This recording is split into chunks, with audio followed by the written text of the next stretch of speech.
Hello students, welcome to simplify YouTube channel. तो पिछली classes में हमने एक्सरसाइज 8.1 के क्वेश्चन 1 से लेकर 7 तक सॉल्व कर लिए थे। तो इस क्लास में हम क्वेश्चन नंबर 8 को सॉल्व करेंगे, जो दिया है if 3 cot A is equal to 4, check whether 1 minus tangent square A upon 1 plus tangent square A equal to cos square A minus sine square A और नॉट। तो ये हमें चेक करना है। तो देखो, तो यहाँ पे मैंने क्वेश्चन लिखा है। तो सबसे पहले हम लिखेंगे आंसर में given 3 cot A equal to 4, और हम लिख सकते हैं यहाँ से 3 को राइट हैंड साइड में ले आके cot A इक्वल टू 4/3। तो अब आप देख सकते हैं कि हमारे पास जो cot A की वैल्यू है वो है 4/3। जो cot A की वैल्यू होती है आपके पास बेस ओवर परपेंडिकुलर। तो इसके लिए हमारे पास जो है ट्राइंगल का बनना बहुत ज़रूरी है। तो हम सबसे पहले ट्राइंगल ड्रॉ करेंगे। तो मैं ट्राइंगल ड्रॉ कर लेता हूँ।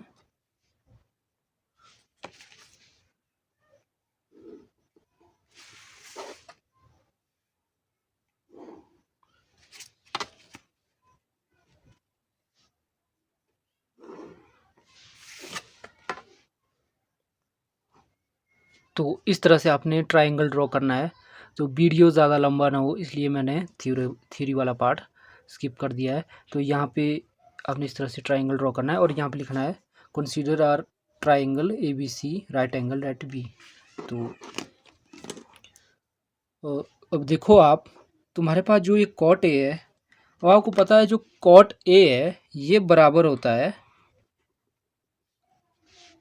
ये वाला cot A। तो cot A बराबर होता है बेस ओवर परपेंडिकुलर, यानी कि साइड एडजेसेंट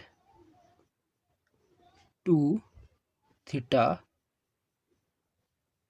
यानी कि यहाँ पे A है तो A एंगल ही बोलेगा वैसे, या side adjacent to angle A या थीटा,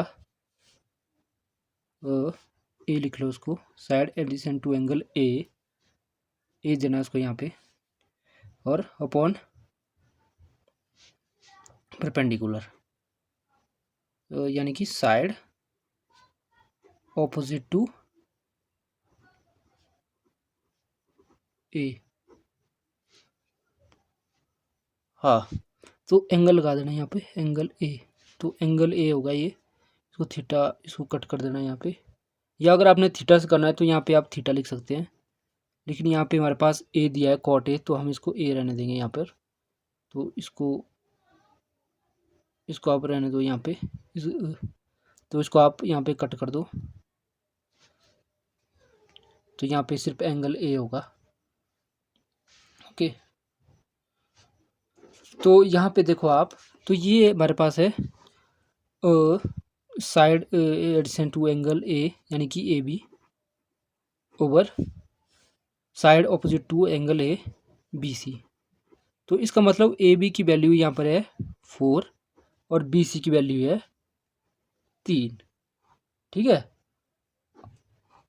तो इसको आपने यहाँ कट कर लेना, मेरे पास अभी कट नहीं होगा यहाँ पे पेन से। तो यहाँ पे आप देखो, अगर इसको मान लेते हैं हम, if AB equal to AB, ये आपके पास आया 4, ये आपके पास 3। तो if AB equal to 4K, यानी कि हम K से डिनोट करेंगे इसको, और then BC equal to 3K, where K is real positive integer. तो K एक रियल पॉजिटिव इंटीजर है, तो जिससे हमने इसको डिनोट किया है 4K और 3K। यहाँ पे सेंटीमीटर और मीटर का यूज़ नहीं हुआ है। तो यहाँ पे आप देखो ये हमारे पास ट्राइंगल में बेस की वैल्यू है और परपेंडिकुलर की वैल्यू है, लेकिन हाइपोटेनियस की वैल्यू नहीं है, जिसके लिए हम यूज़ करते हैं वो पाइथागोरस थ्योरम। तो हम यहाँ लिखेंगे according by applying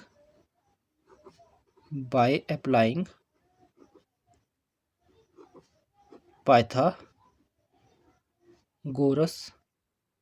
theorem to triangle ABC we have, तो हमारे पास आएगा AC का स्क्वायर बराबर है AB का स्क्वायर प्लस BC का स्क्वायर। तो यहाँ पे आप देखो 20 AB 4K plus BC 3K का स्क्वायर, जो हमारे पास होगा 4K का स्क्वायर यानी कि 16K square plus 9K square. ये आएगा टोटल 25K स्क्वायर। तो 25K स्क्वायर का मतलब AC square equal to 25K square और AC equal to root of 25K square. जो AC आएगा यहाँ से वो आएगा 5K। तो 5K आ गया। तो अब आप देखो कि हमारे पास 5K, यहाँ पे K है, यहाँ पे K आएगा और यहाँ पे आएगा 5K। तो इस तरह से हमारे पास वैल्यू आ गई है ट्राइंगल में तीनों साइड्स की। तो अब हम देखो हमारे पास जो क्वेश्चन है, क्वेश्चन में हमारे पास ज़रूरत पड़ेगी ट्रिग्नोमेट्रिक रेशियोज, जो है टेंजेंट स्क्वायर ए और कॉस स्क्वायर ए और साइन स्क्वायर ए।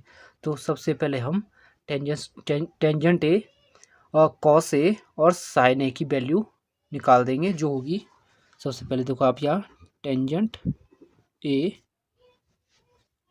ए बराबर होगा। अब आपको पता है जो टेंजेंट ए है ये बराबर होता है परपेंडिकुलर ओवर बेस के, जो आपने देखो पिछली बार इस तरह से ट्रिक में भी पढ़ा था, पंडित बद्री प्रसाद हर हर बोले। तो tangent A perpendicular over base, तो परपेंडिकुलर ओवर बेस का मतलब side opposite to angle A upon a side adjacent to angle A, यानी कि BC ओवर AB जो होगा 3/4, यानी कि K से K कट जाएगा तो यहाँ आएगा 3/4। तो यहाँ पे अगर आप देखो तो हमारे पास अगला जो रेशो होगा वो होगा कॉस ए। तो कॉस ए बराबर होता है ये वाली side adjacent to angle A upon side hypotenuse, यानी कि AB ओवर AC या 4/5। तो तीसरा जो यहाँ पर ट्रिग्नोमेट्रिक रेशियो यूज वो होगा साइन ए। तो साइन ए बराबर होता है परपेंडिकुलर ओवर, यानी कि साइड ऑपोजिट टू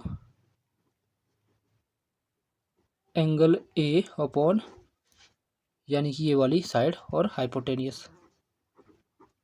वीडियो बड़ा हो रहा है तो थोड़ा सा जल्दी करना पड़ेगा यहाँ से।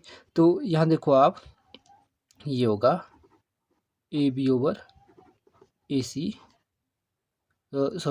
BC ओवर AC, तो यानी कि 3/5। तो अब देखो अब आएंगे हम क्वेश्चंस पे। तो क्वेश्चन पे देखो सबसे पहले, तो यहाँ पे सबसे पहले 1 minus tangent square A upon 1 plus tangent square ए। तो ये होगा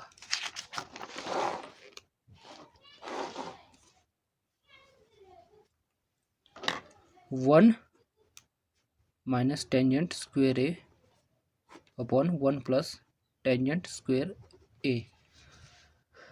तो ये देखो आप यहाँ पे ये बराबर होगा 1। अब टेंजेंट स्क्वायर ए, अब होता है टेंजेंट ए निकाला है हमने यहाँ पे 3/4, तो 1 माइनस 3/4 का होल स्क्वायर, 1 प्लस 3/4 का होल स्क्वायर। अब यहाँ से आप देखो, यहाँ से 1 माइनस 3 का होल स्क्वायर, 9/4 का 16, यहाँ पे भी 9/16, और 16 यहाँ पे एलसीएम होगा, तो यहाँ पे हमारे पास बनेगा 16 माइनस 9/16 अपॉन यहाँ से 16 प्लस 9/16, जो होगा हमारे पास 16 माइनस 9 7/16 और 7/25, ये होगा हमारे पास 25/16। 16 से 16 कट जाएगा, ये आएगा हमारे पास 7/25। तो इस तरह से हमारे पास वैल्यू आई है 7/25, 1 माइनस टेंजेंट स्क्वायर ए प्लस 1 प्लस टेंजेंट स्क्वायर ए की। तो अब यहाँ पे दूसरा पार्ट है, तो ये है cos square A minus sine square ए। तो cos square A minus sine square A, cos square A minus sine square ए, तो cos square A minus sine square ए ये बराबर होगा। अब देखो हमारे पास जो कॉस स्क्वायर ए, ये बराबर कॉस ए आया है 4/5, तो 4/5 का होल स्क्वायर माइनस साइन ए 3/5, 3/5 का होल स्क्वायर, तो ये बराबर होगा 4 का 16/25 माइनस 9/25, तो 25 एलसीएम आएगा, तो ये बराबर आएगा 16 माइनस 9 यानी कि 7/25। अब देखो ये दोनों जो है इक्वल है, ठीक है, तो हम बोल सकते हैं जो 1 minus tangent square A upon 1 plus tangent square A बराबर है cos square A minus sine square A के। So therefore 1 minus tangent square A upon 1 plus tangent square A बराबर है cos square A minus sine square A, ठीक है। तो ये question हमने इस क्लास में सॉल्व किया, जो था क्वेश्चन नंबर 8 एक्सरसाइज 8.1 का। तो धन्यवाद। तो बाकी के क्वेश्चंस हम अगली क्लास में सॉल्व करेंगे।